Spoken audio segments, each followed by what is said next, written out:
మొన్నే చెప్పాడు ఆయన డేర్ టు డేర్ చెప్పిండు సార్ జగన్మోహన్ రెడ్డి గారు. ఎవరైతే ఏమేమి మీ దగ్గర ప్రూఫ్స్ ఉన్నాయో బయట పెట్టండి, నేను ఎక్కడే తాడేపల్లి ఆఫీసులో ఉంటాను, వచ్చి అరెస్ట్ చేయండి అన్నాడు. డేర్ టు డేర్గా చెప్పేశారు సార్. అసలు భయపడేదంటే ఎవరికి లేదు. ఆయన ప్రూఫ్స్ ఉంటే బయట పెట్టండి. ఎన్నాళ్ళ నుంచో ఉన్న విజయసాయి రెడ్డిని ఆయన ఆన్ ది స్పాట్ మీడియాస్లోనే చెప్పేశారు, ఆయన ఎట్ట ఘోరంగా ఎట్ట చేశాడు, వాళ్ళకి లొంగుబడి వెళ్ళిపోయారు అన్నాడు. అంత దమ్మున్న ఆయన ఇప్పుడు చెప్పడానికి ఏమొచ్చింది, చెప్పేశారు ఆయన. అలా అరెస్ట్ చేస్తే ఎలా ఉంటుందండి? అరెస్ట్ చేస్తే తగలబడిపోద్ది, ఆంధ్ర రాష్ట్రమే తగలబడిపోద్ది.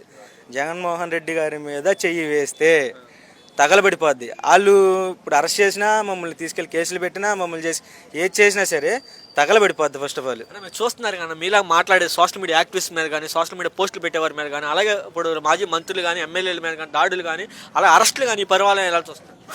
చేయనండి, ఇబ్బంది ఏం లేదు. ఇప్పుడు జగన్మోహన్ రెడ్డి గారు చెప్తున్నారు, అంతా కామ్గా ఉండండి, 2.2 లోడింగ్ అవుతుందని. ఆయన మాటకి కట్టుబడి ఉన్నాము.